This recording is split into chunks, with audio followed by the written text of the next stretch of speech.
Hello, and welcome to Wiki-On-Tape. Today, I will be reading about Franklin D. Roosevelt.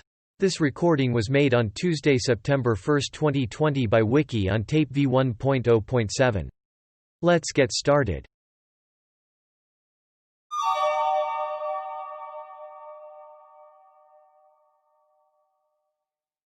Summary. Franklin Delano Roosevelt, January 30, 1882 to April 12, 1945, often referred to by his initials FDR, was an American politician who served as the 32nd President of the United States from 1933 until his death in 1945. A member of the Democratic Party, he won a record 4 presidential elections and became a central figure in world events during the first half of the 20th century. Roosevelt directed the federal government during most of the Great Depression, implementing his New Deal domestic agenda in response to the worst economic crisis in U.S. history. As a dominant leader of his party, he built the New Deal coalition, which realigned American politics into the fifth-party system and defined modern liberalism in the United States throughout the middle third of the 20th century. His third and fourth terms were dominated by World War II, which ended shortly after he died in office. Roosevelt was born in Hyde Park, New York, to the Roosevelt family made well known by the reputation of Theodore Roosevelt, the 26th President of the United States, as well as businessman William Henry Aspinwall. FDR graduated from Groton School and Harvard College and attended Columbia Law School but left after passing the bar exam to practice law in New York City. In 1905, he married his fifth cousin once removed, Eleanor Roosevelt. They had 6 children, of whom 5 survived into adulthood. He won election to the New York State Senate in 1910, and then served as Assistant Secretary of the Navy under President Woodrow Wilson during World War I. Roosevelt was James M. Cox's running mate on the Democratic Party's 1920 national ticket, but Cox was defeated by Republican Warren G. Harding. In 1921, Roosevelt contracted a paralytic illness, believed at the time to be polio, and his legs became permanently paralyzed. While attempting to recover from his condition, Roosevelt founded the treatment center in Warm Springs, Georgia, for people with poliomyelitis. In spite of being unable to walk unaided, Roosevelt returned to public office by winning election as governor of New York in 1928. He served as governor from 1929 to 1933, promoting programs to combat the economic crisis besetting the United States. In the 1932 presidential election, Roosevelt defeated Republican President Herbert Hoover in a landslide. Roosevelt took office in the midst of the Great Depression, the worst economic crisis in U.S. history.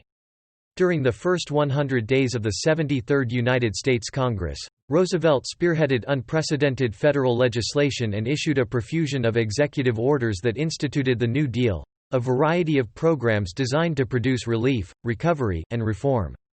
He created numerous programs to provide relief to the unemployed and farmers while seeking economic recovery with the National Recovery Administration and other programs. He also instituted major regulatory reforms related to finance, communications, and labor, and presided over the end of Prohibition. He harnessed radio to speak directly to the American people, giving 30 fireside chat radio addresses during his presidency and becoming the first American president to be televised. With the economy having improved rapidly from 1933 to 1936, Roosevelt won a landslide re-election in 1936. However, the economy then relapsed into a deep recession in 1937 and 1938. After the 1936 election, Roosevelt sought passage of the Judiciary Reorganization Bill of 1937, the Court Packing Plan, which would have expanded the size of the Supreme Court of the United States. The bipartisan conservative coalition that formed in 1937 prevented passage of the bill and blocked the implementation of further New Deal programs and reforms. Major surviving programs and legislation implemented under Roosevelt include the Securities and Exchange Commission, the National Labor Relations Act, the Federal Deposit Insurance Corporation, Social Security, and the Fair Labor Standards Act of 1938. The United States re-elected FDR in 1940 for his third term, making him the only U.S. president to serve for more than 2 terms. With World War II looming after 1938, Roosevelt gave strong diplomatic and financial support to China, the United Kingdom and eventually the Soviet Union, while the U.S. remained officially neutral. Following the Japanese attack on Pearl Harbor on December 7, 1941, an event he famously called, "a date which will live in infamy," Roosevelt obtained a congressional declaration of war on Japan, and, a few days later, on Germany and Italy. Assisted by his top aide Harry Hopkins and with very strong national support, he worked closely with British Prime Minister Winston Churchill, Soviet leader Joseph Stalin and Chinese Generalissimo Chiang Kai-shek in leading the Allied powers against the Axis powers.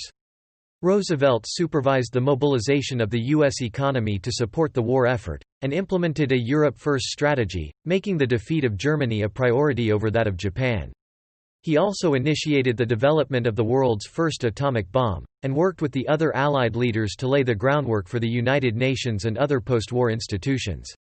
Roosevelt won re-election in 1944, but with his physical health declining during the war years, he died in April 1945, less than 3 months into his fourth term. The Axis powers surrendered to the Allies in the months following Roosevelt's death, during the presidency of his successor, Harry S. Truman.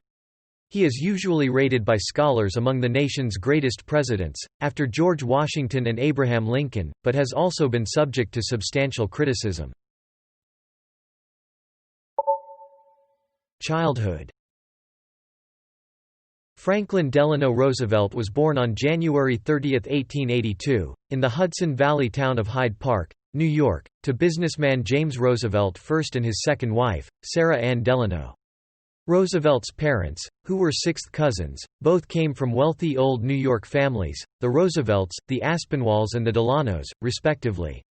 Roosevelt's patrilineal ancestor migrated to New Amsterdam in the 17th century, and the Roosevelts flourished as merchants and landowners. The Delano family progenitor, Philip Delano, traveled to the New World on the Fortune in 1621, and the Delanos prospered as merchants and shipbuilders in Massachusetts. Franklin had a half-brother, James, Rosie, Roosevelt, from his father's previous marriage. Roosevelt grew up in a wealthy family. His father, James Roosevelt I, graduated from Harvard Law School in 1851, but chose not to practice law after receiving an inheritance from his grandfather, James Roosevelt. Roosevelt's father was a prominent Bourbon Democrat who once took Franklin to meet President Grover Cleveland in the White House. Sarah was the dominant influence in Franklin's early years. She once declared, "My son Franklin is a Delano, not a Roosevelt at all." James, who was 54 when Franklin was born, was considered by some as a remote father, though biographer James McGregor Burns indicates James interacted with his son more than was typical at the time. Roosevelt learned to ride, shoot, row, and to play polo and lawn tennis. He took up golf in his teen years, becoming a skilled long hitter. He was club champion in his late teen years at the small golf club on Campobello Island, New Brunswick, Canada, where his family had a summer cottage. He learned to sail early, and when he was 16, his father gave him a sailboat. Education and early career. Frequent trips to Europe. He made his first excursion at the age of 2 and went with his parents every year from the ages of 7 to 15, helped Roosevelt become conversant in German and French. Except for attending public school in Germany at age 9, Roosevelt was home-schooled by tutors until age 14. He then attended Groton School, an Episcopal boarding school in Groton, Massachusetts, joining the third form. Its headmaster, Endicott Peabody, preached the duty of Christians to help the less fortunate and urged his students to enter public service. Peabody remained a strong influence throughout Roosevelt's life, officiating at his wedding and visiting him as president. Like most of his Groton classmates, Roosevelt went to Harvard College. Roosevelt was an average student academically, and he later declared, "I took economics courses in college for 4 years, and everything I was taught was wrong." He was a member of the Alpha Delta Phi fraternity and the Fly Club, and served as a school cheerleader. Roosevelt was relatively undistinguished as a student or athlete, but he became editor-in-chief of the Harvard Crimson Daily newspaper, a position that required great ambition, energy, and the ability to manage others. Roosevelt's father died in 1900, causing great distress for him. The following year, Roosevelt's fifth cousin Theodore Roosevelt became President of the United States. Theodore's vigorous leadership style and reforming zeal made him Franklin's role model and hero. Roosevelt graduated from Harvard in 1903 with an A.B. in history. He entered Columbia Law School in 1904, but dropped out in 1907 after passing the New York bar exam. In 1908, he took a job with the prestigious law firm of Carter Ledyard and Milburn, working in the firm's Admiralty Law Division. Marriage, family, and affairs. In mid-1902, Franklin began courting his future wife Eleanor Roosevelt, with whom he had been acquainted as a child. Eleanor and Franklin were fifth cousins, once removed, and Eleanor was a niece of Theodore Roosevelt. They began corresponding with each other in 1902, and in October 1903, Franklin proposed marriage to Eleanor. On March 17, 1905, Roosevelt married Eleanor in New York City, despite the fierce resistance of his mother. While she did not dislike Eleanor, Sarah Roosevelt was very possessive of her son, believing he was too young for marriage. She attempted to break the engagement several times. Eleanor's uncle, President Theodore Roosevelt, stood in at the wedding for Eleanor's deceased father, Eliot. The young couple moved into Springwood, his family's estate at Hyde Park. The home was owned by Sarah Roosevelt until her death in 1941 and was very much her home as well. In addition, Franklin and Sarah Roosevelt did the planning and furnishing of a townhouse Sarah had built for the young couple in New York City. Sarah had a twin house built alongside for herself. Eleanor never felt at home in the houses at Hyde Park or New York, but she loved the family's vacation home on Campobello Island, which Sarah gave to the couple. Biographer James McGregor Burns said that young Roosevelt was self-assured and at ease in the upper class. In contrast, Eleanor at the time was shy and disliked social life, and at first, stayed at home to raise their several children. As his father had, Franklin left the raising of the children to his wife, while Eleanor in turn largely relied on hired caregivers to raise the children. Referring to her early experience as a mother, she later stated that she knew absolutely nothing about handling or feeding a baby. Although Eleanor had an aversion to sexual intercourse and considered it an ordeal to be endured, she and Franklin had 6 children. Anna, James, and Eliot were born in 1906, 1907, and 1910, respectively. The couple's second son, Franklin, died in infancy in 1909. Another son, also named Franklin, was born in 1914, and the youngest child, John, was born in 1916. Roosevelt had various extramarital affairs, including one with Eleanor's social secretary Lucy Mercer, which began soon after she was hired in early 1914. In September 1918, Eleanor found letters revealing the affair in Roosevelt's luggage. Franklin contemplated divorcing Eleanor, but Sarah objected strongly and Lucy would not agree to marry a divorced man with 5 children. Franklin and Eleanor remained married, and Roosevelt promised never to see Lucy again. Eleanor never truly forgave him, and their marriage from that point on was more of a political partnership. Eleanor soon thereafter established a separate home in Hyde Park at Valkill, and increasingly devoted herself to various social and political causes independently of her husband. The emotional break in their marriage was so severe that when Roosevelt asked Eleanor in 1942, in light of his failing health, to come back home and live with him again, she refused. He was not always aware of when she visited the White House, and for some time she could not easily reach him on the telephone without his secretary's help. Roosevelt, in turn, did not visit Eleanor's New York City apartment until late 1944. Franklin broke his promise to Eleanor to refrain from having affairs. He and Lucy maintained a formal correspondence, and began seeing each other again in 1941, or perhaps earlier. Lucy was with Roosevelt on the day he died in 1945. Despite this, Roosevelt's affair was not widely known until the 1960s. Roosevelt's son Eliot claimed that his father had a 20-year affair with his private secretary, Marguerite, Missy, LaHand. Another son, James, stated that, there is a real possibility that a romantic relationship existed, between his father and Crown Princess Martha of Norway, who resided in the White House during part of World War II. Aides began to refer to her at the time as, the president's girlfriend, and gossip linking the two romantically appeared in the newspapers. New York State Senator 1910–1913. Roosevelt held little passion for the practice of law and confided to friends that he planned to eventually enter politics. Despite his admiration for his cousin, Theodore, Franklin inherited his father's affiliation with the Democratic Party. Prior to the 1910 elections, the local Democratic Party recruited Roosevelt to run for a seat in the New York State Assembly. Roosevelt was an attractive recruit for the party because Theodore Roosevelt was still one of the country's most prominent politicians, and a Democratic Roosevelt was good publicity. The candidate could also pay for his own campaign. Roosevelt's campaign for the state assembly ended after the Democratic incumbent, Lewis Stuyvesant Chandler, chose to seek re-election. Rather than putting his political hopes on hold, Roosevelt ran for a seat in the state Senate.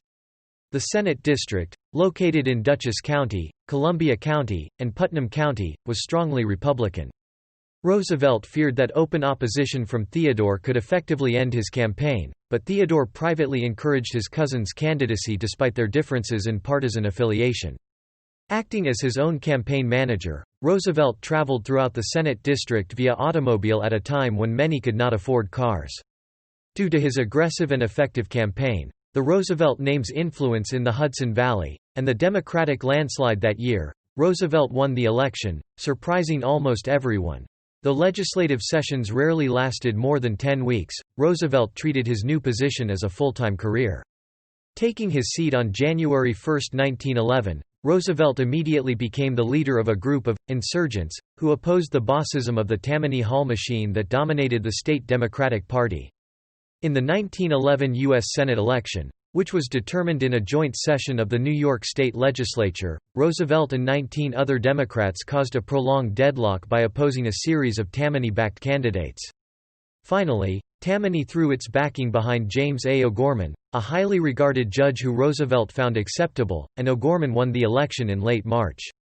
Roosevelt soon became a popular figure among New York Democrats, though he had not yet become an eloquent speaker.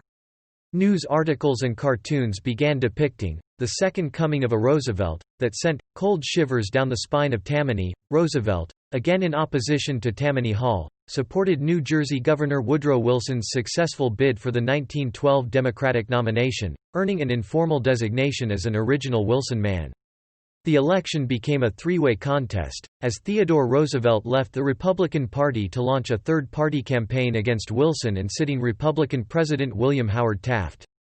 Franklin's decision to back Wilson over Theodore Roosevelt in the general election alienated some members of his family, although Theodore himself was not offended. Wilson's victory over the divided Republican Party made him the first Democrat to win a presidential election since 1892. Overcoming a bout with typhoid fever, and with extensive assistance from journalist Louis McHenry Howe, Roosevelt was re-elected in the 1912 elections. After the election, he served for a short time as chairman of the Agriculture Committee, and his success with farm and labor bills was a precursor to his New Deal policies 20 years later. By this time he had become more consistently progressive, in support of labor and social welfare programs for women and children. Cousin Theodore was of some influence on these issues. Assistant Secretary of the Navy 1913 to 1919. Roosevelt's support of Wilson led to his appointment in March 1913 as Assistant Secretary of the Navy, the second-ranking official in the Navy Department after Secretary Josephus Daniels. Roosevelt had a lifelong affection for the Navy. He had already collected almost 10,000 naval books and claimed to have read all but one, and was more ardent than Daniels in supporting a large and efficient naval force. With Wilson's support, Daniels and Roosevelt instituted a merit-based promotion system and made other reforms to extend civilian control over the autonomous departments of the Navy. Roosevelt oversaw the Navy's civilian employees and earned the respect of Union leaders for his fairness in resolving disputes. Not a single strike occurred during his 7+ years in the office, during which Roosevelt gained experience in labor issues, government management during wartime, naval issues, and logistics, all valuable areas for future office. In 1914, Roosevelt made an ill-conceived decision to run for the seat of retiring Republican Senator Elihu Root of New York. Though Roosevelt won the backing of Treasury Secretary William Gibbs McAdoo and Governor Martin H. Glynn, he faced a formidable opponent in the Tammany-backed James W. Girard. He also lacked Wilson's backing, as Wilson needed Tammany's forces to help marshal his legislation and secure his 1916 re-election. Roosevelt was soundly defeated in the Democratic primary by Girard, who in turn lost the general election to Republican James Wolcott Wadsworth, Jr. Roosevelt learned a valuable lesson, that federal patronage alone, without White House support, could not defeat a strong local organization. After the election, Roosevelt and the boss of the Tammany Hall machine, Charles Francis Murphy, sought an accommodation with one another and became political allies. Following his defeat in the Senate primary, Roosevelt refocused on the Navy Department. World War I broke out in July 1914, with the Central Powers of Germany, Austria-Hungary, and the Ottoman Empire seeking to defeat the Allied powers of Britain, France, and Russia. Though he remained publicly supportive of Wilson, Roosevelt sympathized with the preparedness movement, whose leaders strongly favored the Allied powers and called for a military buildup. The Wilson administration initiated an expansion of the Navy after the sinking of the RMS Lusitania by a German submarine, and Roosevelt helped establish the United States Navy Reserve and the Council of National Defense. In April 1917, after Germany declared it would engage in unrestricted submarine warfare and attacked several U.S. ships, Wilson asked Congress for a declaration of war. Congress approved the declaration of war on Germany on April 6. Roosevelt requested that he be allowed to serve as a naval officer, but Wilson insisted that he continue to serve as Assistant Secretary of the Navy. For the next year, Roosevelt remained in Washington to coordinate the mobilization, supply, and deployment of naval vessels and personnel.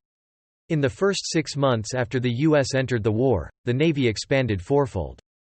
In the summer of 1918, Roosevelt traveled to Europe to inspect naval installations and meet with French and British officials. In September, he returned to the United States on board the USS Leviathan, a large troop carrier. On the 11-day voyage, the pandemic influenza virus struck and killed many on board. Roosevelt became very ill with influenza and a complicating pneumonia, but he recovered by the time the ship landed in New York. After Germany signed an armistice in November 1918, surrendering and ending the fighting, Daniels and Roosevelt supervised the demobilization of the Navy.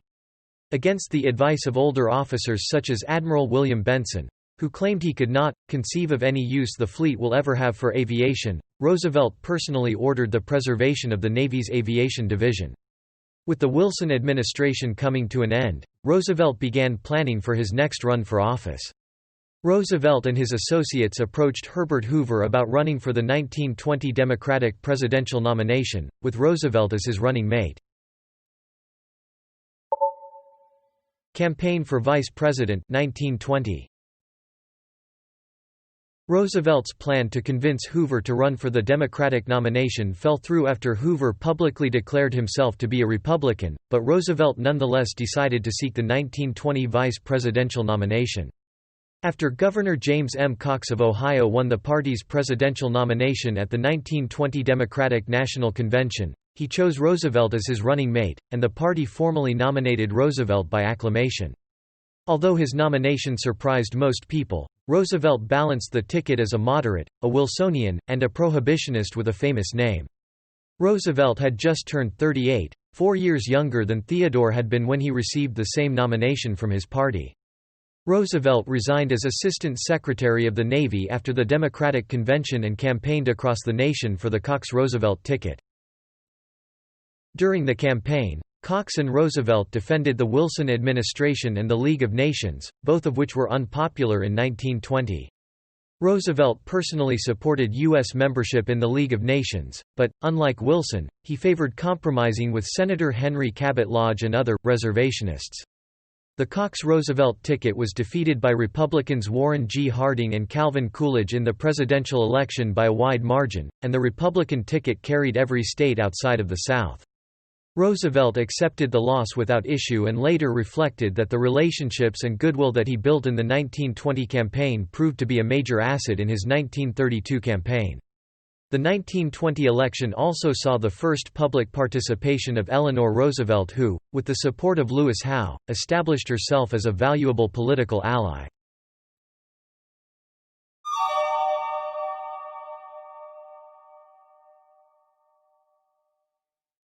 Paralytic illness and political comeback, 1921–1928. After the election, Roosevelt returned to New York City, where he practiced law and served as a vice president of the Fidelity and Deposit Company. He also sought to build support for a political comeback in the 1922 elections, but his career was derailed by illness. While the Roosevelts were vacationing at Campobello Island in August 1921, he fell ill. His main symptoms were fever, symmetric, ascending paralysis, facial paralysis, bowel and bladder dysfunction, numbness and hyperesthesia, and a descending pattern of recovery. Roosevelt was left permanently paralyzed from the waist down. He was diagnosed with poliomyelitis at the time, but researchers at the University of Texas Medical Branch have suggested his symptoms to be more consistent with Guillain-Barré syndrome, an autoimmune neuropathy which Roosevelt's doctors failed to consider as a diagnostic possibility. However, a 2016 analysis found the symptoms to be unlikely the result of Guillain-Barré syndrome and more likely caused by poliomyelitis. Though his mother favored his retirement from public life, Roosevelt, his wife, and Roosevelt's close friend and advisor, Lewis Howe, were all determined that Roosevelt continue his political career. Roosevelt convinced many people that he was improving, which he believed to be essential prior to running for public office again. He laboriously taught himself to walk short distances while wearing iron braces on his hips and legs by swiveling his torso, supporting himself with a cane. Roosevelt was careful never to be seen using his wheelchair in public, and great care was taken to prevent any portrayal in the press that would highlight his disability. However, his disability was well known before and during his presidency and became a major part of his image. He usually appeared in public standing upright, supported on one side by an aide or one of his sons. Beginning in 1925, Roosevelt spent most of his time in the southern United States, at first on his houseboat, the LaRucho. Intrigued by the potential benefits of hydrotherapy, he established a rehabilitation center at Warm Springs, Georgia, in 1926. To create the rehabilitation center, Roosevelt assembled a staff of physical therapists and used most of his inheritance to purchase the Meriwether Inn. In 1938, Roosevelt founded the National Foundation for Infantile Paralysis, leading to the development of polio vaccines. Roosevelt maintained contacts with the Democratic Party during the 1920s, and he remained active in New York politics while also establishing contacts in the South, particularly in Georgia. Roosevelt issued an open letter endorsing Al Smith's successful campaign in New York's 1922 gubernatorial election, which both aided Smith and showed Roosevelt's continuing relevance as a political figure. Roosevelt and Smith came from different backgrounds and never fully trusted one another, but Roosevelt supported Smith's progressive policies, while Smith was happy to have the backing of the prominent and well-respected Roosevelt. Roosevelt gave presidential nominating speeches for Smith at the 1924 and 1928 Democratic National Conventions. The speech at the 1924 convention marked a return to public life following his illness and convalescence. The Democrats were badly divided between an urban wing, led by Smith, and a conservative, rural wing, led by William Gibbs McAdoo, and the party suffered a landslide defeat in the 1924 presidential election.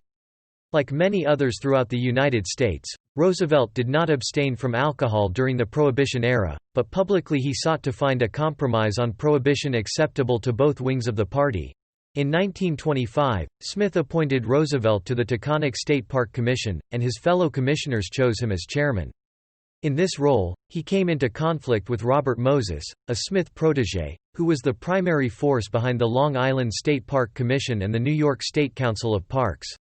Roosevelt accused Moses of using the name recognition of prominent individuals including Roosevelt to win political support for state parks, but then diverting funds to the ones Moses favored on Long Island, while Moses worked to block the appointment of Howe to a salaried position as the Taconic Commission's secretary.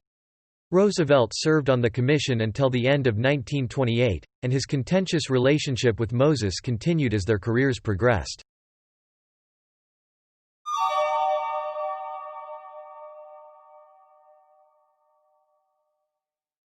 Governor of New York, 1929–1932. As the Democratic Party presidential nominee in the 1928 election, Smith, in turn, asked Roosevelt to run for governor in the state election. Roosevelt initially resisted the entreaties of Smith and others within the party, as he was reluctant to leave Warm Springs and feared a Republican landslide in 1928. He agreed to run when party leaders convinced him that only he could defeat the Republican gubernatorial nominee, New York Attorney General Albert Ottinger. Roosevelt won the party's gubernatorial nomination by acclamation, and he once again turned to Lewis Howe to lead his campaign. Roosevelt was also joined on the campaign trail by Samuel Rosenman, Francis Perkins, and James Farley, all of whom would become important political associates. While Smith lost the presidency in a landslide, and was defeated in his home state, Roosevelt was elected governor by a 1% margin. Roosevelt's election as governor of the most populous state immediately made him a contender in the next presidential election. Upon taking office in January 1929, Roosevelt proposed the construction of a series of hydroelectric power plants and sought to address the ongoing farm crisis of the 1920s. Relations between Roosevelt and Smith suffered after Roosevelt chose not to retain key Smith appointees like Robert Moses. Roosevelt and Eleanor established a political understanding that would last for the duration of his political career. She would dutifully serve as the governor's wife but would also be free to pursue her own agenda and interests. He also began holding fireside chats, in which he directly addressed his constituents via radio, often using these chats to pressure the New York State Legislature to advance his agenda. In October 1929, the Wall Street crash occurred, and the country began sliding into the Great Depression. While President Hoover and many state governors believed that the economic crisis would subside, Roosevelt saw the seriousness of the situation and established a state employment commission. He also became the first governor to publicly endorse the idea of unemployment insurance. When Roosevelt began his run for a second term in May 1930, he reiterated his doctrine from the campaign 2 years before, that progressive government by its very terms must be a living and growing thing, that the battle for it is never ending, and that if we let up for one single moment or one single year, not merely do we stand still but we fall back in the march of civilization. He ran on a platform that called for aid to farmers, full employment, unemployment insurance, and old age pensions.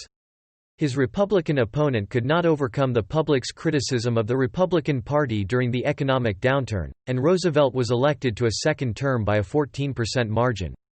With the Hoover administration resisting proposals to directly address the economic crisis, Governor Roosevelt proposed an economic relief package and the establishment of the Temporary Emergency Relief Administration to distribute those funds. Led first by Jesse I. Strauss and then by Harry Hopkins, the agency assisted well over one-third of New York's population between 1932 and 1938. Roosevelt also began an investigation into corruption in New York City among the judiciary, the police force, and organized crime, prompting the creation of the Seabury Commission. Many public officials were removed from office as a result. He opened the 1932 Winter Olympics in Lake Placid, becoming the first American to open the Olympic Games as a government official.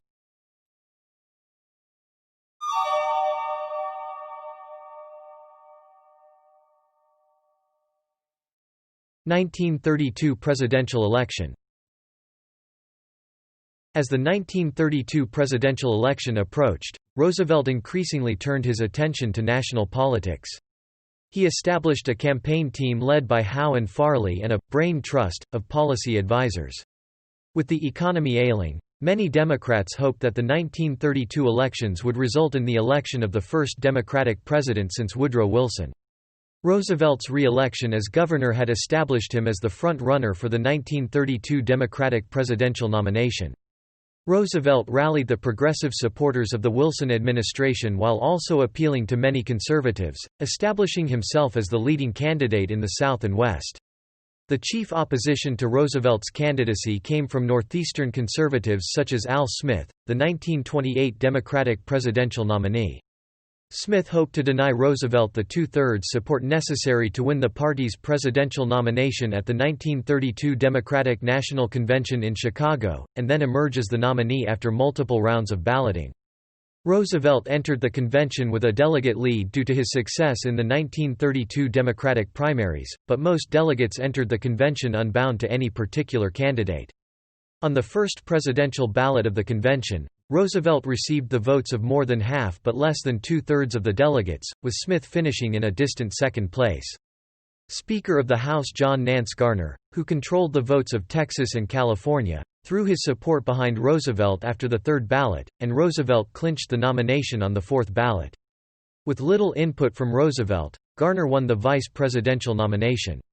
Roosevelt flew in from New York after learning that he had won the nomination, becoming the first major party presidential nominee to accept the nomination in person. In his acceptance speech, Roosevelt declared, I pledge myself to a New Deal for the American people. This is more than a political campaign. It is a call to arms. Roosevelt promised securities regulation, tariff reduction, farm relief, government-funded public works, and other government actions to address the Great Depression. Reflecting changing public opinion, the Democratic platform included a call for the repeal of prohibition. Roosevelt himself had not taken a public stand on the issue prior to the convention but promised to uphold the party platform. After the convention, Roosevelt won endorsements from several progressive Republicans, including George W. Norris, Hiram Johnson, and Robert La Follette, Jr. He also reconciled with the party's conservative wing, and even Al Smith was persuaded to support the Democratic ticket. Hoover's handling of the bonus army further damaged the incumbent's popularity, as newspapers across the country criticized the use of force to disperse assembled veterans. Roosevelt won 57% of the popular vote and carried all but 6 states. Historians and political scientists consider the 1932–36 elections to be realigning elections. Roosevelt's victory was enabled by the creation of the New Deal coalition, small farmers, the Southern whites, Catholics, big city political machines, labor unions, Northern African Americans, Southern ones were still disfranchised, Jews, intellectuals, and political liberals.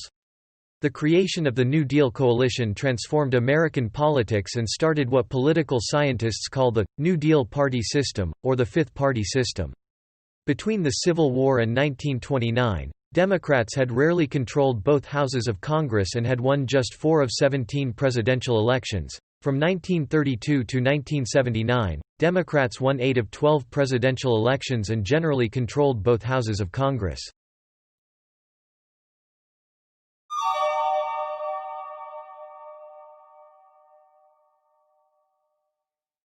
Presidency 1933 to 1945. Roosevelt was elected in November 1932 but, like his predecessors, did not take office until the following March. After the election, President Hoover sought to convince Roosevelt to renounce much of his campaign platform and to endorse the Hoover administration's policies. Roosevelt refused Hoover's request to develop a joint program to stop the downward economic spiral, claiming that it would tie his hands and that Hoover had all the power to act if necessary. The economy spiraled downward until the banking system began a complete nationwide shutdown as Hoover's term ended. Roosevelt used the transition period to select the personnel for his incoming administration, and he chose Howe as his chief of staff, Farley as postmaster general, and Francis Perkins as Secretary of Labor. William H. Woodin, a Republican industrialist close to Roosevelt, was the choice for Secretary of the Treasury, while Roosevelt chose Senator Cordell Hull of Tennessee as Secretary of State. Harold L. Ickes and Henry A. Wallace, 2 progressive Republicans, were selected for the roles of Secretary of the Interior and Secretary of Agriculture, respectively. In February 1933, Roosevelt escaped an assassination attempt by Giuseppe Zangara, who expressed a hate for all rulers. Attempting to shoot Roosevelt, Zangara instead mortally wounded Chicago Mayor Anton Cermak, who was sitting alongside Roosevelt. Roosevelt appointed powerful men to top positions but made all the major decisions, regardless of delays, inefficiency or resentment. Analyzing the president's administrative style, historian James McGregor Burns concludes, "The president stayed in charge of his administration, by drawing fully on his formal and informal powers as chief executive, by raising goals, creating momentum, inspiring a personal loyalty, getting the best out of people, by deliberately fostering among his aides a sense of competition and a clash of wills that led to disarray, heartbreak, and anger but also set off pulses of executive energy and sparks of creativity, by handing out one job to several men and several jobs to one man, thus strengthening his own position as a court of appeals, as a depository of information, and as a tool of coordination, by ignoring or bypassing collective decision-making agencies, such as the cabinet, And always by persuading, flattering, juggling, improvising, reshuffling, harmonizing, conciliating, manipulating. First and second terms 1933 to 1941. When Roosevelt was inaugurated on March 4, 1933, the U.S. was at the nadir of the worst depression in its history. A quarter of the workforce was unemployed. Farmers were in deep trouble as prices had fallen by 60%. Industrial production had fallen by more than half since 1929. 2 million people were homeless. By the evening of March 4, 32 of the 48 states, as well as the District of Columbia, had closed their banks. Historians categorized Roosevelt's program as relief, recovery, and reform. Relief was urgently needed by tens of millions of unemployed. Recovery meant boosting the economy back to normal. Reform meant long-term fixes of what was wrong, especially with the financial and banking systems. Through Roosevelt's series of radio talks, known as fireside chats, he presented his proposals directly to the American public. Energized by his personal victory over his paralytic illness, Roosevelt relied on his persistent optimism and activism to renew the national spirit. First New Deal 1933–1934. On his second day in office, Roosevelt declared a 4-day national, bank holiday, and called for a special session of Congress to start March 9, on which date Congress passed the Emergency Banking Act. The act, which was based on a plan developed by the Hoover administration and Wall Street bankers, gave the president the power to determine the opening and closing of banks and authorized the Federal Reserve Banks to issue banknotes. The ensuing, first 100 days, of the 73rd United States Congress saw an unprecedented amount of legislation and set a benchmark against which future presidents would be compared. When the banks reopened on Monday, March 15, stock prices rose by 15% and bank deposits exceeded withdrawals, thus ending the bank panic. On March 22, Roosevelt signed the Cullen-Harrison Act, which effectively ended federal prohibition. Roosevelt presided over the establishment of several agencies and measures designed to provide relief for the unemployed and others in need. The Federal Emergency Relief Administration (FERA), under the leadership of Harry Hopkins, was designed to distribute relief to state governments. The Public Works Administration (PWA), under the leadership of Secretary of the Interior Harold Ickes, was created to oversee the construction of large-scale public works such as dams, bridges, and schools. The most popular of all New Deal agencies, and Roosevelt's favorite, was the Civilian Conservation Corps (CCC), which hired 250,000 unemployed young men to work on local rural projects. Roosevelt also expanded a Hoover agency, the Reconstruction Finance Corporation, making it a major source of financing for railroads and industry. Congress gave the Federal Trade Commission broad new regulatory powers and provided mortgage relief to millions of farmers and homeowners. Roosevelt also made agricultural relief a high priority and set up the Agricultural Adjustment Administration AAA. The AAA tried to force higher prices for commodities by paying farmers to leave land uncultivated and to cut herds. Reform of the economy was the goal of the National Industrial Recovery Act (NIRA) of 1933.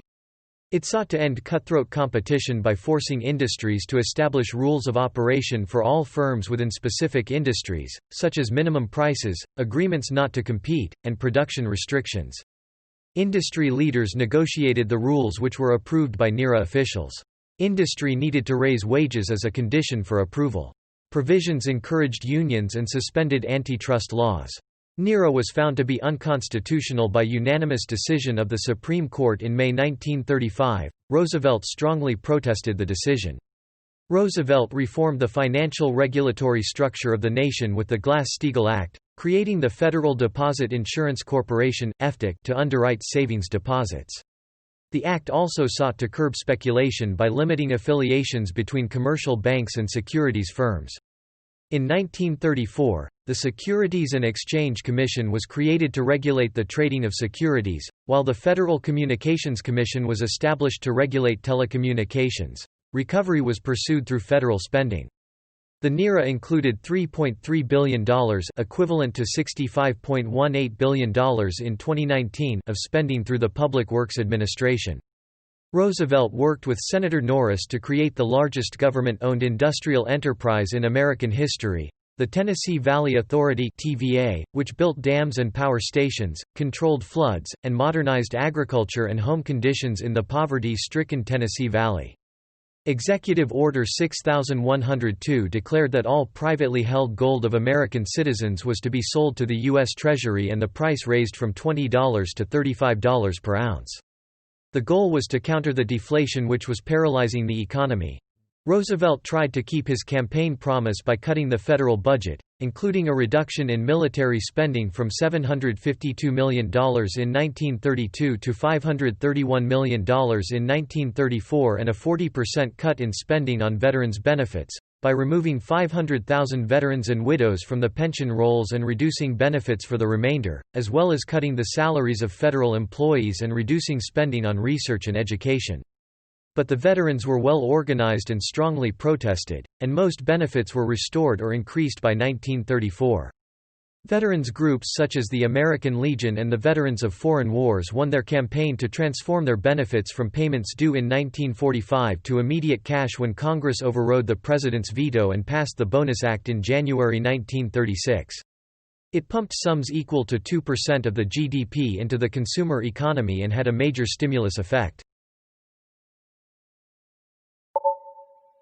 Second New Deal 1935–1936. Roosevelt expected that his party would lose several races in the 1934 congressional elections, as the president's party had done in most previous midterm elections, but the Democrats picked up seats in both houses of Congress. Empowered by the public's apparent vote of confidence in his administration, the first item on Roosevelt's agenda in the 74th Congress was the creation of a social insurance program. The Social Security Act established Social Security and promised economic security for the elderly, the poor and the sick.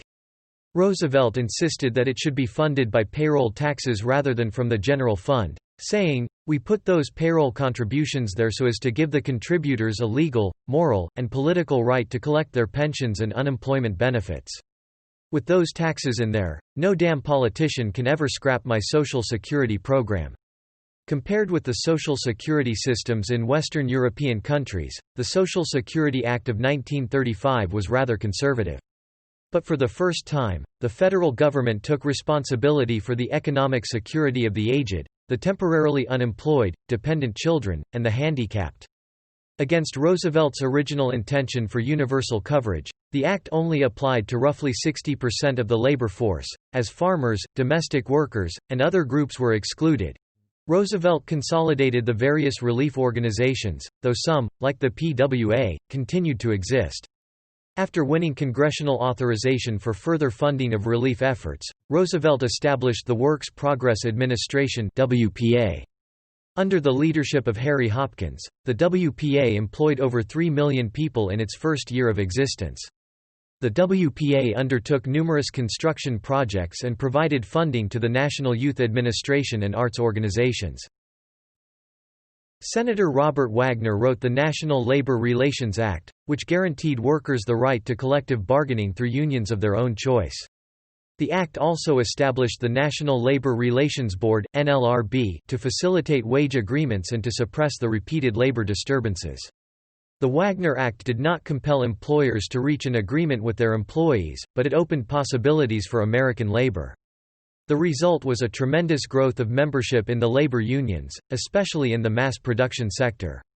When the Flint sit-down strike threatened the production of General Motors, Roosevelt broke with the precedent set by many former presidents and refused to intervene. The strike ultimately led to the unionization of both General Motors and its rivals in the American automobile industry. While the first New Deal of 1933 had broad support from most sectors, the Second New Deal challenged the business community. Conservative Democrats, led by Al Smith, fought back with the American Liberty League, savagely attacking Roosevelt and equating him with Karl Marx and Vladimir Lenin. But Smith overplayed his hand, and his boisterous rhetoric let Roosevelt isolate his opponents and identify them with the wealthy vested interests that opposed the New Deal, strengthening Roosevelt for the 1936 landslide. By contrast, Labor unions, energized by the Wagner Act, signed up millions of new members and became a major backer of Roosevelt's re-elections in 1936, 1940 and 1944. Biographer James M. Burns suggests that Roosevelt's policy decisions were guided more by pragmatism than ideology and that he was like the general of a guerrilla army whose columns, fighting blindly in the mountains through dense ravines and thickets, suddenly converge, half by plan and half by coincidence, and debouch into the plain below. Roosevelt argued that such apparently haphazard methodology was necessary. The country needs unless I mistake its temper, the country demands bold, persistent experimentation, he wrote. It is common sense to take a method and try it. If it fails, admit it frankly and try another. But above all, try something. Landslide re-election, 1936. Though 8 million workers remained unemployed in 1936, economic conditions had improved since 1932 and Roosevelt was widely popular. An attempt by Huey Long and other individuals to organize a left-wing alternative to the Democratic Party collapsed after Long's assassination in 1935. Roosevelt won renomination with little opposition at the 1936 Democratic National Convention, while his allies overcame Southern resistance to permanently abolish the long-established rule that had required Democratic presidential candidates to win the votes of two-thirds of the delegates rather than a simple majority. The Republicans nominated Kansas Governor Alf Landon, a well-respected but bland candidate whose chances were damaged by the public re-emergence of the still unpopular Herbert Hoover. While Roosevelt campaigned on his New Deal programs and continued to attack Hoover, Landon sought to win voters who approved of the goals of the New Deal but disagreed with its implementation. In the election against Landon and a third-party candidate, Roosevelt won 60.8% of the vote and carried every state except Maine and Vermont. The Democratic ticket won the highest proportion of the popular vote. Democrats also expanded their majorities in Congress, winning control of over three-quarters of the seats in each house. The election also saw the consolidation of the New Deal coalition. While the Democrats lost some of their traditional allies in big business, they were replaced by groups such as organized labor and African Americans, the latter of whom voted Democratic for the first time since the Civil War. Roosevelt lost high-income voters, especially businessmen and professionals, but made major gains among the poor and minorities. He won 86% of the Jewish vote, 81% of Catholics, 80% of Union members, 76% of Southerners, 76% of blacks in northern cities, and 75% of people on relief. Roosevelt carried 102 of the country's 106 cities with a population of 100,000 or more. Supreme Court fight and second-term legislation. The Supreme Court became Roosevelt's primary domestic focus during his second term after the court overturned many of his programs, including NERA. The more conservative members of the court upheld the principles of the Lochner era, which saw numerous economic regulations struck down on the basis of freedom of contract. Roosevelt proposed the Judicial Procedures Reform Bill of 1937, which would have allowed him to appoint an additional justice for each incumbent justice over the age of 70. In 1937, there were 6 Supreme Court justices over the age of 70. The size of the court had been set at 9 since the passage of the Judiciary Act of 1869, and Congress had altered the number of justices 6 other times throughout U.S. history. Roosevelt's court-packing plan ran into intense political opposition from his own party, led by Vice President Garner, since it upset the separation of powers. A bipartisan coalition of liberals and conservatives of both parties opposed the bill, and Chief Justice Charles Evans Hughes broke with precedent by publicly advocating defeat of the bill. Any chance of passing the bill ended with the death of Senate Majority Leader Joseph Taylor Robinson in July 1937.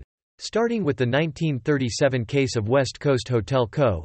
v. Parrish, the court began to take a more favorable view of economic regulations.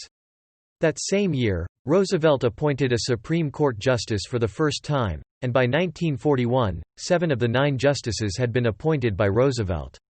After Parrish, the court shifted its focus from judicial review of economic regulations to the protection of civil liberties. 4 of Roosevelt's Supreme Court appointees, Felix Frankfurter, Robert H. Jackson, Hugo Black, and William O. Douglas, would be particularly influential in reshaping the jurisprudence of the court. With Roosevelt's influence on the wane following the failure of the Judicial Procedures Reform Bill of 1937, conservative Democrats joined with Republicans to block the implementation of further New Deal programs. Roosevelt did manage to pass some legislation, including the Housing Act of 1937, a Second Agricultural Adjustment Act, and the Fair Labor Standards Act, FLSA, of 1938, which was the last major piece of New Deal legislation. The FLSA outlawed child labor, established a federal minimum wage, and required overtime pay for certain employees who work in excess of 40 hours per week. He also won passage of the Reorganization Act of 1939 and subsequently created the Executive Office of the President, making it the nerve center of the federal administrative system.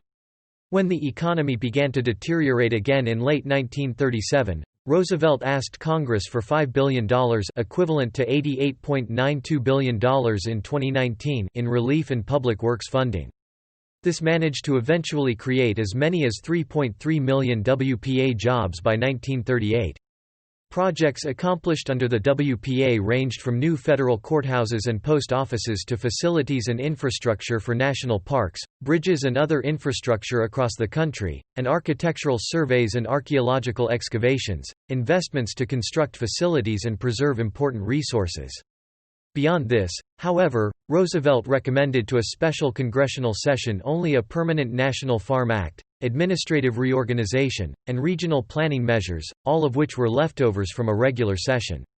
According to Burns, this attempt illustrated Roosevelt's inability to decide on a basic economic program.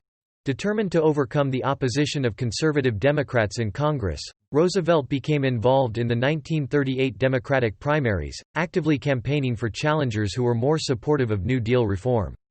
Roosevelt failed badly, managing to defeat only one target, a conservative Democrat from New York City. In the November 1938 elections, Democrats lost 6 Senate seats and 71 House seats, with losses concentrated among pro-New Deal Democrats. When Congress reconvened in 1939, Republicans under Senator Robert Taft formed a conservative coalition with Southern Democrats, virtually ending Roosevelt's ability to enact his domestic proposals. Despite their opposition to Roosevelt's domestic policies, many of these conservative congressmen would provide crucial support for Roosevelt's foreign policy before and during World War II. Conservation and the environment. Roosevelt had a lifelong interest in the environment and conservation, starting with his youthful interest in forestry on his family estate. Although Roosevelt was never an outdoorsman or sportsman on Theodore Roosevelt's scale, his growth of the national systems were comparable. Roosevelt was active in expanding, funding, and promoting the national park and national forest systems. Under Roosevelt, their popularity soared, from 3 million visitors a year at the start of the decade to 15.5 million in 1939.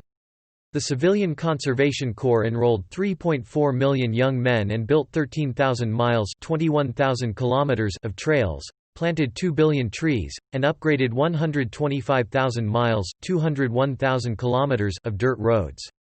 Every state had its own state parks, and Roosevelt made sure that WPA and CCC projects were set up to upgrade them as well as the national systems.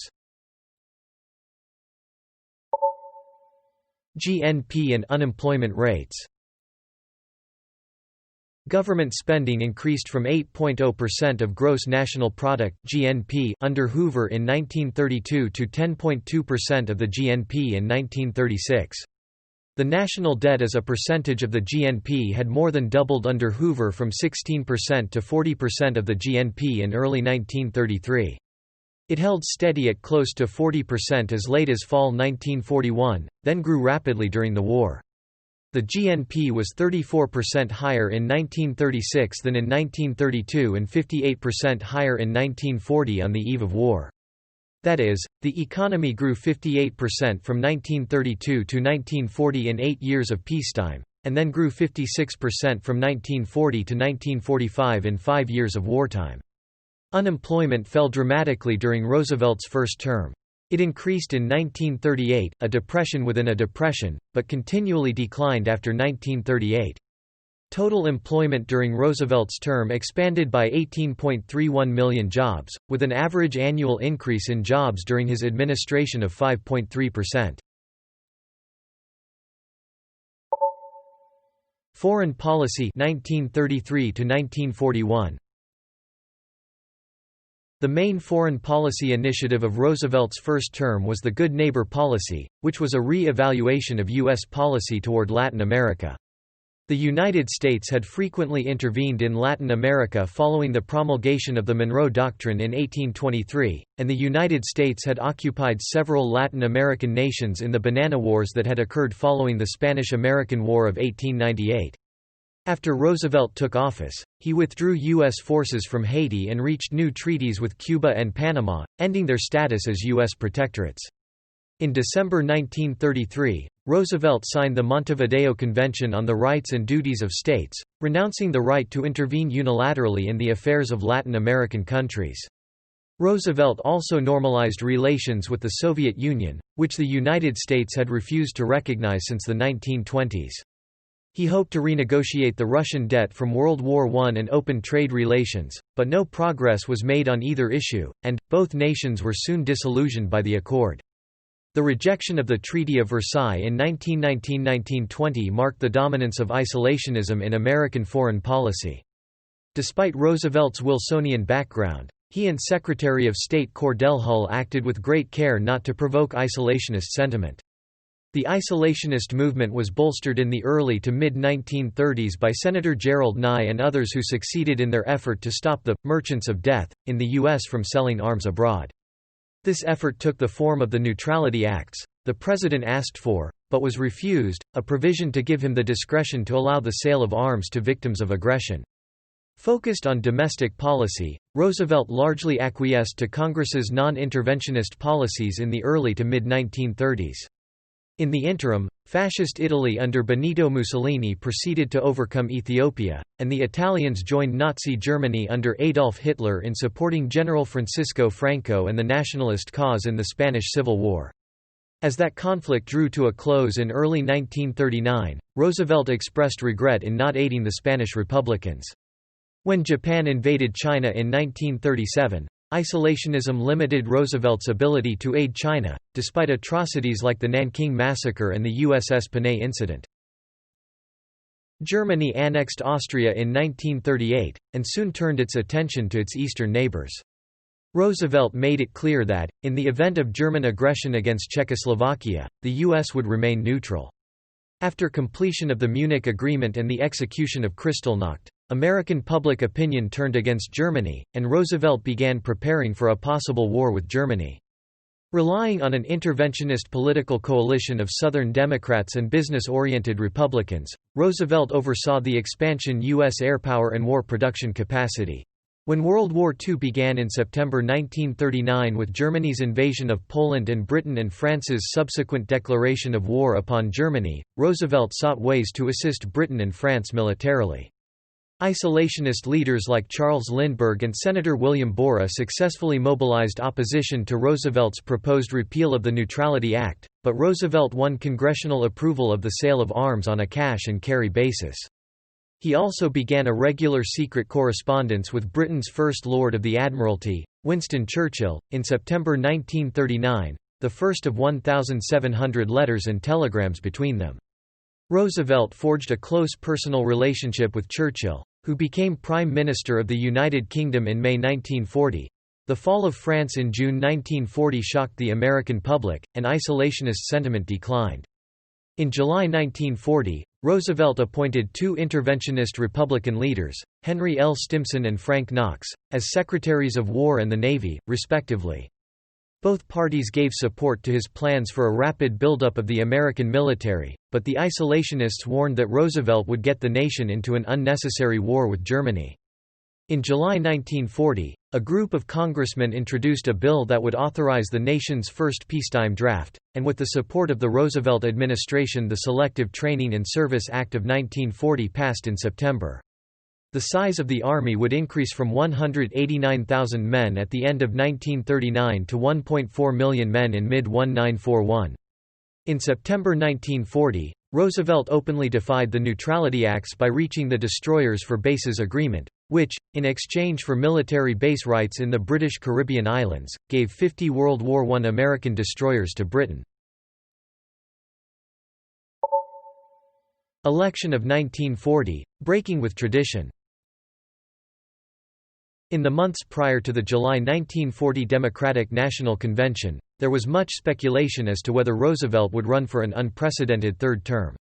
The two-term tradition, although not yet enshrined in the Constitution, had been established by George Washington when he refused to run for a third term in the 1796 presidential election. Roosevelt refused to give a definitive statement as to his willingness to be a candidate again, and he even indicated to some ambitious Democrats, such as James Farley, that he would not run for a third term and that they could seek the Democratic nomination. However, as Germany swept through Western Europe and menaced Britain in mid-1940, Roosevelt decided that only he had the necessary experience and skills to see the nation safely through the Nazi threat. He was aided by the party's political bosses, who feared that no Democrat except Roosevelt could defeat Wendell Willkie, the popular Republican nominee.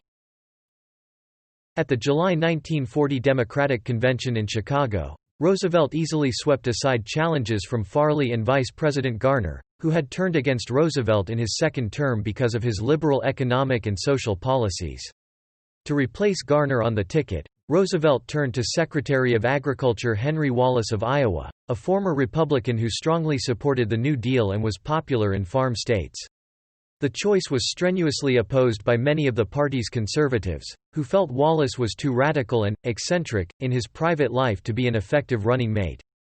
But Roosevelt insisted that without Wallace on the ticket he would decline renomination, and Wallace won the vice presidential nomination, defeating Speaker of the House William B. Bankhead and other candidates. A late August poll taken by Gallup found the race to be essentially tied, but Roosevelt's popularity surged in September following the announcement of the Destroyers for Bases Agreement. Willkie supported much of the New Deal as well as rearmament and aid to Britain, but warned that Roosevelt would drag the country into another European war. Responding to Willkie's attacks, Roosevelt promised to keep the country out of the war. Roosevelt won the 1940 election with 55% of the popular vote, 38 of the 48 states, and almost 85% of the electoral vote. Third and fourth terms 1941 to 1945. The World War dominated FDR's attention, with far more time devoted to world affairs than ever before. Domestic politics and relations with Congress were largely shaped by his efforts to achieve total mobilization of the nation's economic, financial, and institutional resources for the war effort. Even relationships with Latin America and Canada were structured by wartime demands. Roosevelt maintained close personal control of all major diplomatic and military decisions, working closely with his generals and admirals, the War and Navy departments, the British, and even with the Soviet Union. His key advisors on diplomacy were Harry Hopkins, who was based in the White House, Sumner Welles, based in the State Department, and Henry Morgenthau Jr. at Treasury. In military affairs, FDR worked most closely with Secretary Henry L. Stimson at the War Department, Army Chief of Staff George Marshall, and Admiral William D. Leahy. Led up to the war. By late 1940, rearmament was in high gear, partly to expand and re-equip the Army and Navy and partly to become the «arsenal of democracy» for Britain and other countries. With his famous Four Freedoms speech in January 1941, Roosevelt laid out the case for an Allied battle for basic rights throughout the world. Assisted by Willkie, Roosevelt won congressional approval of the Lend-Lease program, which directed massive military and economic aid to Britain, and China. In sharp contrast to the loans of World War I, there would be no repayment after the war. As Roosevelt took a firmer stance against Japan, Germany, and Italy, American isolationists such as Charles Lindbergh and the America First Committee vehemently attacked Roosevelt as an irresponsible warmonger. When Germany invaded the Soviet Union in June 1941, Roosevelt agreed to extend Lend-Lease to the Soviets. Thus, Roosevelt had committed the U.S. to the Allied side with a policy of all aid short of war. By July 1941, Roosevelt authorized the creation of the Office of the Coordinator of Inter-American Affairs, OCIAA, to counter perceived propaganda efforts in Latin America by Germany and Italy.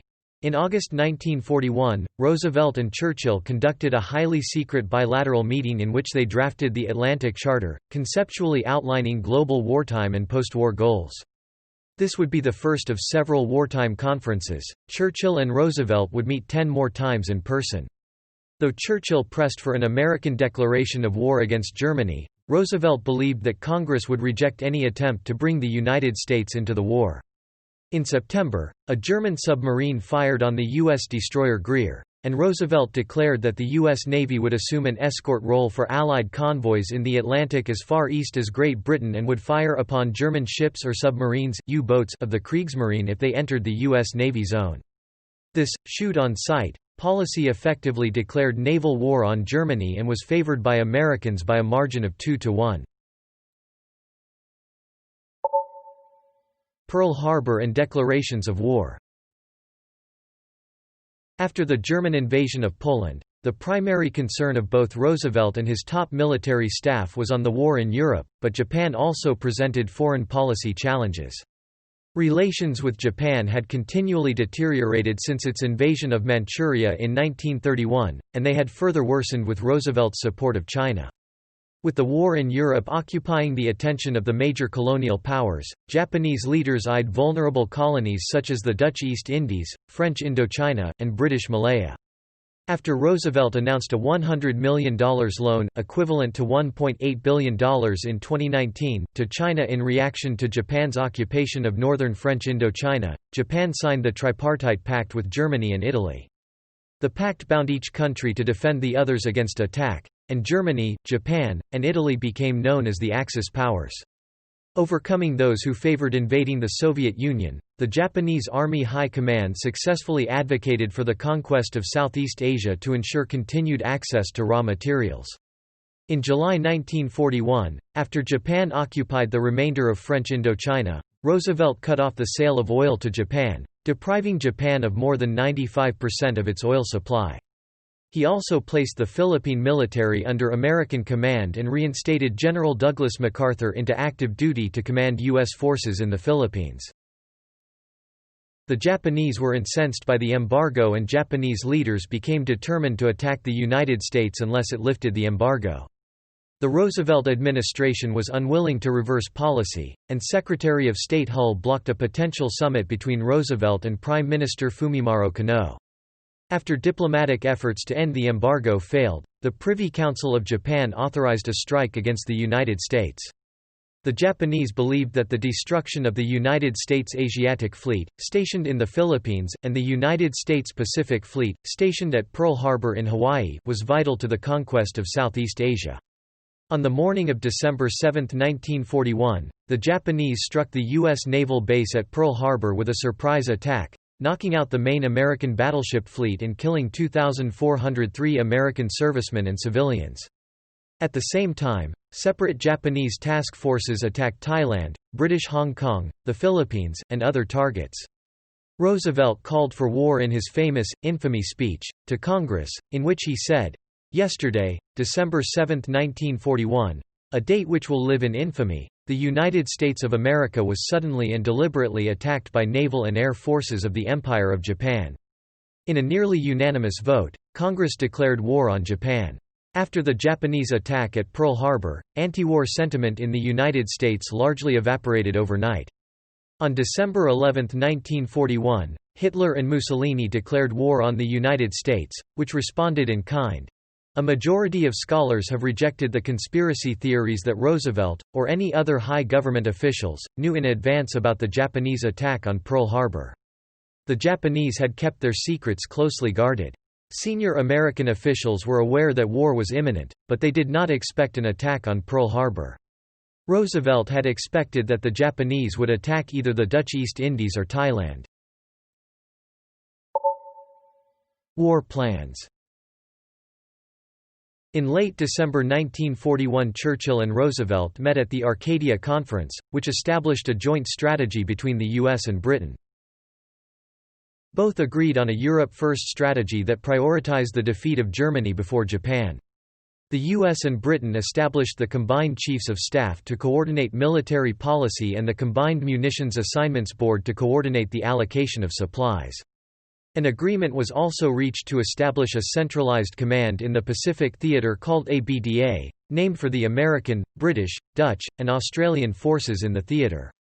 On January 1, 1942, the United States, Britain, China, the Soviet Union, and 22 other countries, the Allied powers, issued the Declaration by United Nations, in which each nation pledged to defeat the Axis powers. In 1942, Roosevelt formed a new body, the Joint Chiefs of Staff, which made the final decisions on American military strategy. Admiral Ernest J. King as Chief of Naval Operations commanded the Navy and Marines, while General George C. Marshall led the Army and was in nominal control of the Air Force, which in practice was commanded by General Hap Arnold. The Joint Chiefs were chaired by Admiral William D. Leahy, the most senior officer in the military. Roosevelt avoided micromanaging the war and let his top military officers make most decisions. Roosevelt's civilian appointees handled the draft and procurement of men and equipment, but no civilians, not even the Secretaries of War or Navy, had a voice in strategy.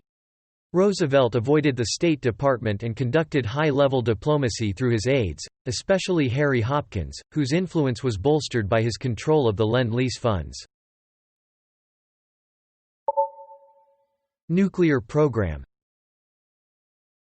In August 1939, Leo Szilard and Albert Einstein sent the Einstein-Szilard letter to Roosevelt, warning of the possibility of a German project to develop nuclear weapons.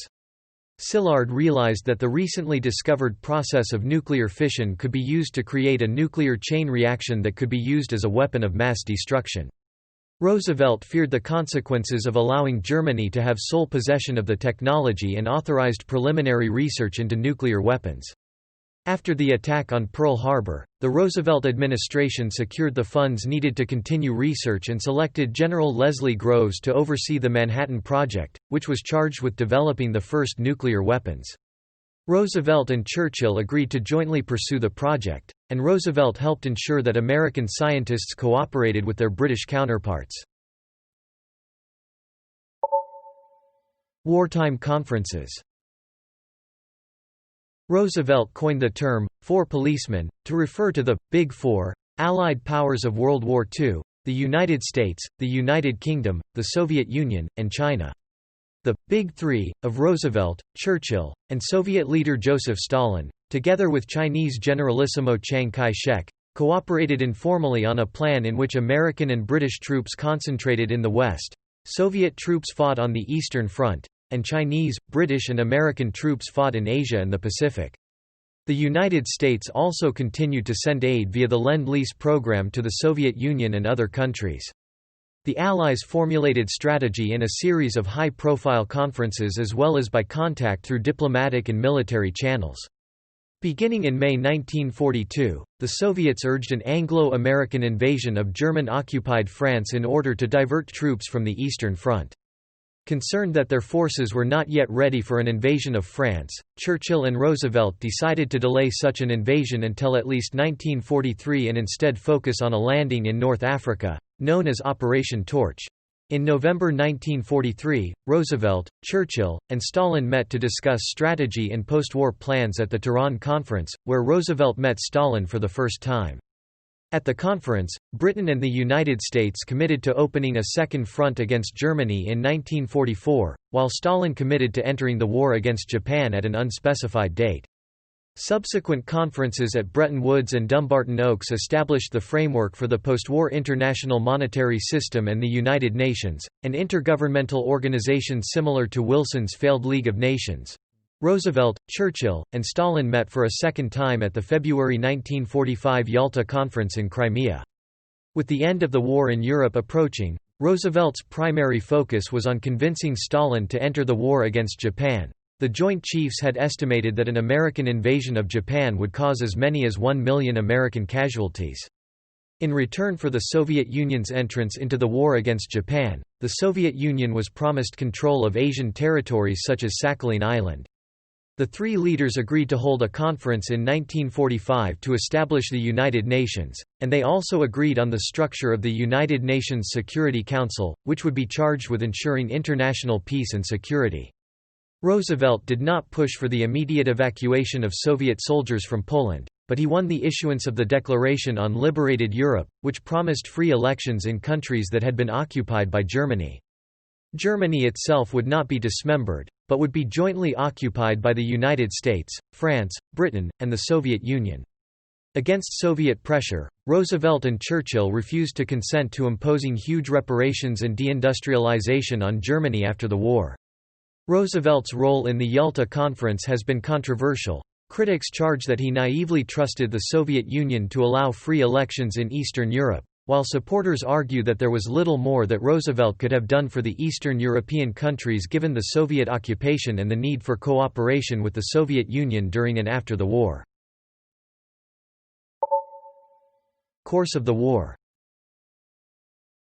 The Allies invaded French North Africa in November 1942, securing the surrender of Vichy French forces within days of landing. At the January 1943 Casablanca Conference, the Allies agreed to defeat Axis forces in North Africa and then launch an invasion of Sicily, with an attack on France to take place in 1944. At the conference, Roosevelt also announced that he would only accept the unconditional surrender of Germany, Japan, and Italy. In February 1943, the Soviet Union won a major victory at the Battle of Stalingrad, and in May 1943, the Allies secured the surrender of over 250,000 German and Italian soldiers in North Africa, ending the North African Campaign. The Allies launched an invasion of Sicily in July 1943, capturing the island by the end of the following month. In September 1943, the Allies secured an armistice from Italian Prime Minister Pietro Badoglio, but Germany quickly restored Mussolini to power. The Allied invasion of mainland Italy commenced in September 1943, but the Italian campaign continued until 1945 as German and Italian troops resisted the Allied advance. To command the invasion of France, Roosevelt chose General Dwight D. Eisenhower, who had successfully commanded a multinational coalition in North Africa and Sicily. Eisenhower chose to launch Operation Overlord on June 6, 1944. Supported by 12,000 aircraft and the largest naval force ever assembled, the Allies successfully established a beachhead in Normandy and then advanced further into France.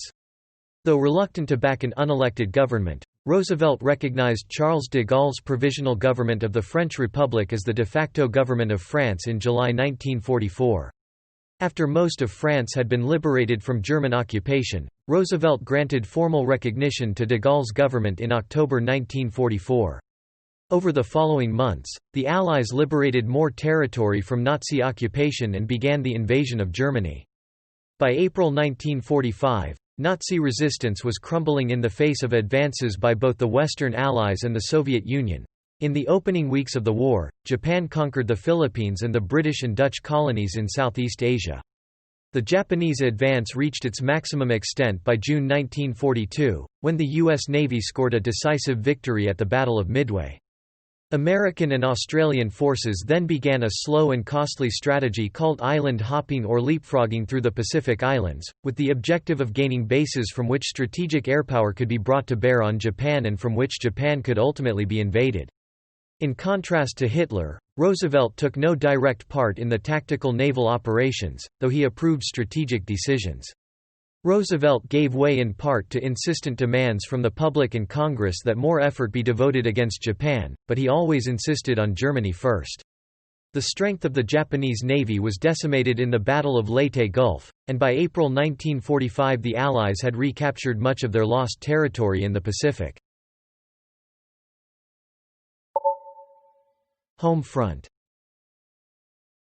The home front was subject to dynamic social changes throughout the war, though domestic issues were no longer Roosevelt's most urgent policy concern. The military buildup spurred economic growth.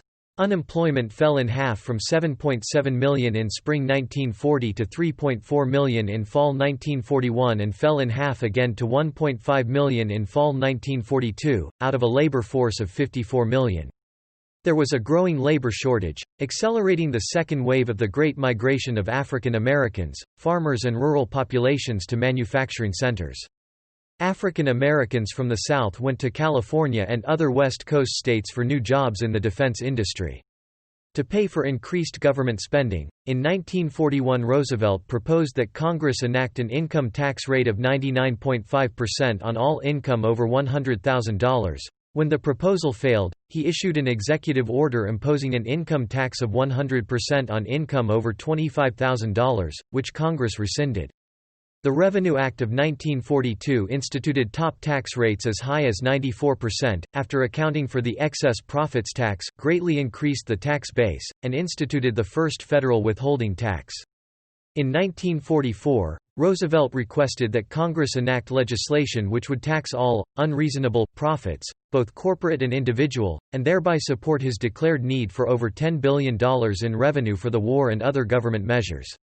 Congress overrode Roosevelt's veto to pass a smaller revenue bill raising $2 billion. In 1942, with the United States now in the conflict, war production increased dramatically, but fell short of the goals established by the president, due in part to manpower shortages. The effort was also hindered by numerous strikes, especially among union workers in the coal mining and railroad industries, which lasted well into 1944. Nonetheless, between 1941 and 1945, the United States produced 2.4 million trucks, 300,000 military aircraft, 88,400 tanks, and 40 billion rounds of ammunition. The production capacity of the United States dwarfed that of other countries. For example, in 1944, the United States produced more military aircraft than the combined production of Germany, Japan, Britain, and the Soviet Union. The White House became the ultimate site for labor mediation, conciliation or arbitration. One particular battle royale occurred between Vice President Wallace, who headed the Board of Economic Warfare, and Jesse H. Jones, in charge of the Reconstruction Finance Corporation. Both agencies assumed responsibility for acquisition of rubber supplies and came to loggerheads over funding. Roosevelt resolved the dispute by dissolving both agencies. In 1943, Roosevelt established the Office of War Mobilization to oversee the home front. The agency was led by James F. Burns, who came to be known as the «assistant president», due to his influence. Roosevelt's 1944 State of the Union address advocated that Americans should think of basic economic rights as a second Bill of Rights. He stated that all Americans should have the right to adequate medical care, a good education, a decent home, and a useful and remunerative job. In the most ambitious domestic proposal of his third term, Roosevelt proposed the GI Bill, which would create a massive benefits program for returning soldiers. Benefits included post-secondary education, medical care, unemployment insurance, job counseling, and low-cost loans for homes and businesses. The GI Bill passed unanimously in both houses of Congress and was signed into law in June 1944. Of the 15 million Americans who served in World War II, more than half benefited from the educational opportunities provided for in the GI Bill. Declining health. Roosevelt, a chain smoker throughout his entire adult life, had been in declining physical health since at least 1940. In March 1944, shortly after his 62nd birthday, he underwent testing at Bethesda Hospital and was found to have high blood pressure, atherosclerosis, coronary artery disease causing angina pectoris, and congestive heart failure. Hospital physicians and 2 outside specialists ordered Roosevelt to rest. His personal physician, Admiral Ross McIntyre, created a daily schedule that banned business guests for lunch and incorporated 2 hours of rest each day. During the 1944 re-election campaign, McIntyre denied several times that Roosevelt's health was poor. On October 12, for example, he announced that, "The president's health is perfectly okay. There are absolutely no organic difficulties at all." Roosevelt realized that his declining health could eventually make it impossible for him to continue as president, and in 1945 he told a confidant that he might resign from the presidency following the end of the war.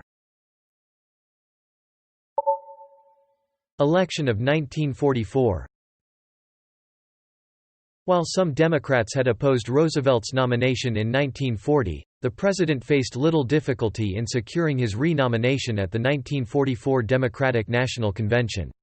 Roosevelt made it clear before the convention that he was seeking another term, and on the lone presidential ballot of the convention, Roosevelt won the vast majority of delegates, although a minority of Southern Democrats voted for Harry F. Byrd.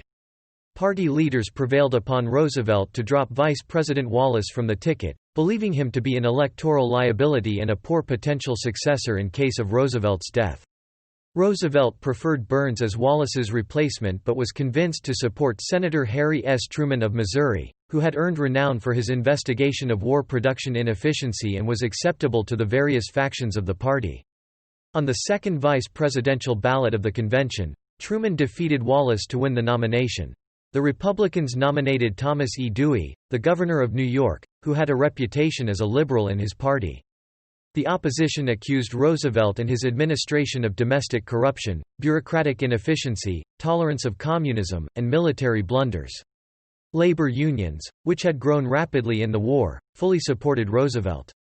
Roosevelt and Truman won the 1944 election by a comfortable margin, defeating Dewey and his running mate John W. Bricker with 53.4% of the popular vote and 432 out of the 531 electoral votes.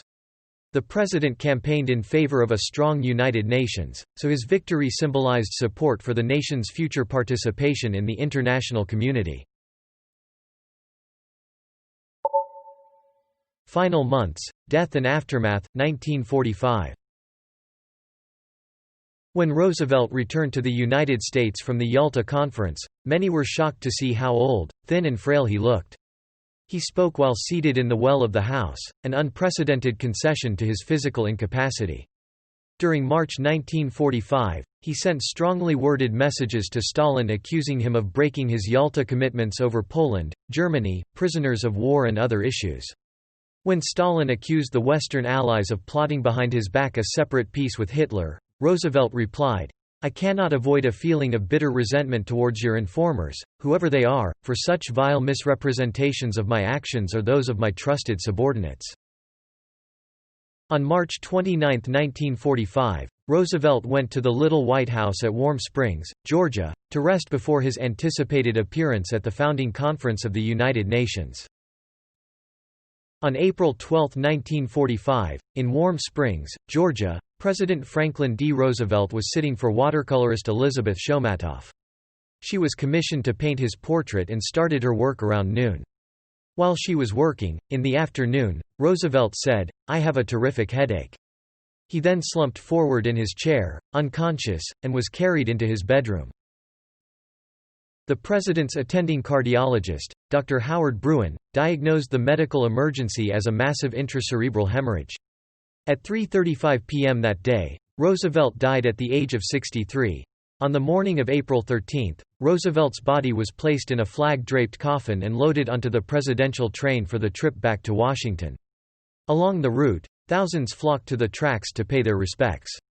After a White House funeral on April 14, Roosevelt was transported by train from Washington, D.C., to his place of birth at Hyde Park. As was his wish, Roosevelt was buried on April 15 in the Rose Garden of his Springwood estate. Roosevelt's declining physical health had been kept secret from the general public. His death was met with shock and grief across the U.S. and around the world. After Germany surrendered the following month, newly sworn-in President Truman dedicated Victory in Europe Day and its celebrations to Roosevelt's memory, and kept the flags across the U.S. at half-staff for the remainder of the 30-day mourning period, saying that his only wish was, that Franklin D. Roosevelt had lived to witness this day. World War II finally ended with the signed surrender of Japan in September following the atomic bombings of Hiroshima and Nagasaki and the very late Soviet entry into the war against the Japanese. Truman would preside over the demobilization of the war effort and the establishment of the United Nations and other post-war institutions envisioned during Roosevelt's presidency.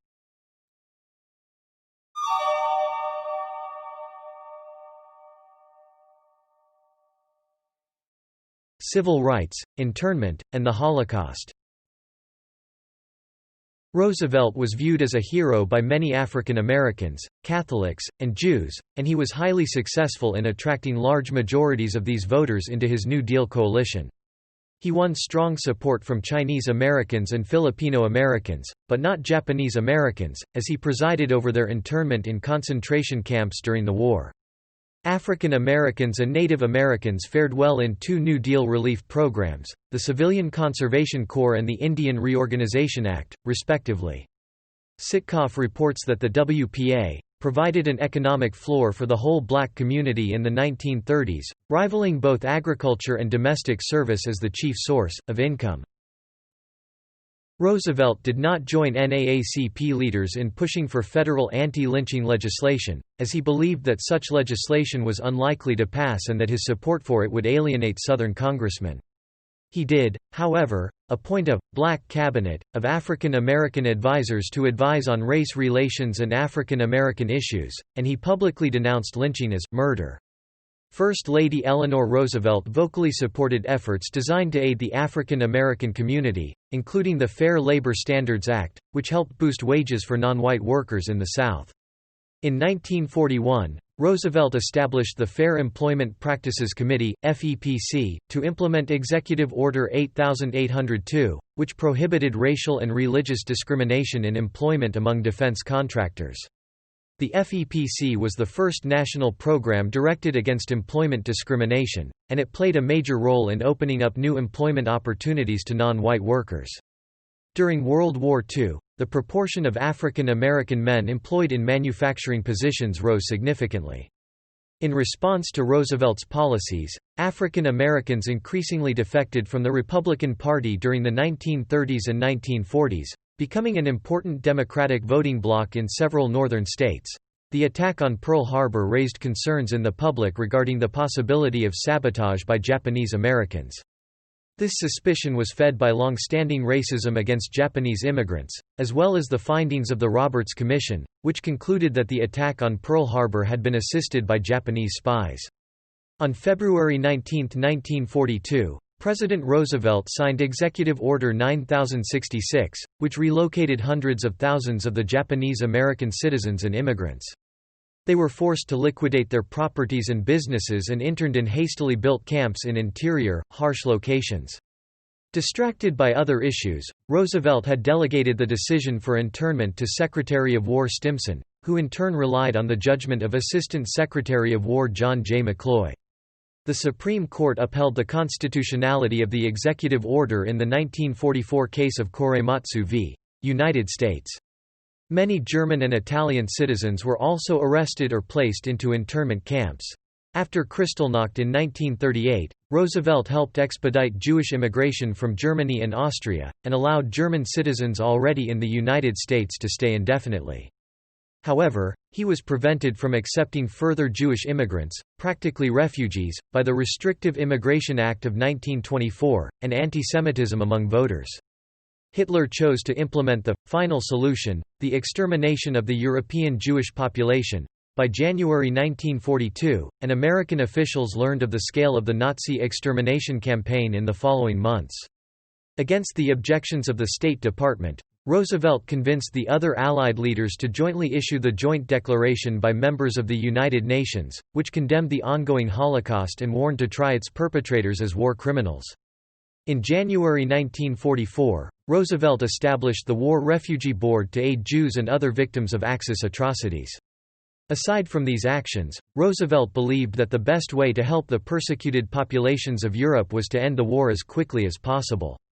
Top military leaders and War Department leaders rejected any campaign to bomb the extermination camps or the rail lines leading to the camps, fearing it would be a diversion from the war effort. According to biographer Gene Edward Smith, there is no evidence that anyone ever proposed such a campaign to Roosevelt. Historical reputation.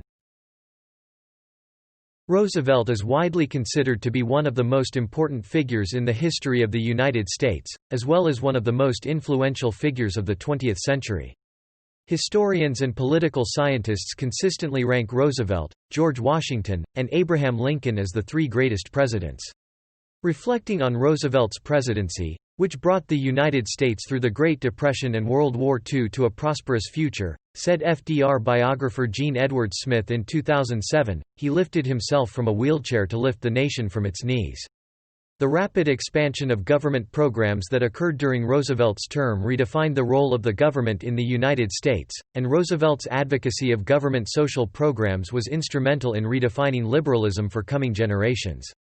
Roosevelt firmly established the United States' leadership role on the world stage, with his role in shaping and financing World War II.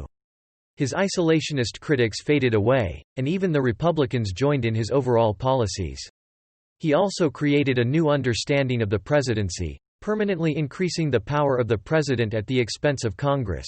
His Second Bill of Rights became, according to historian Joshua Zeitz, the basis of the Democratic Party's aspirations for the better part of 4 decades.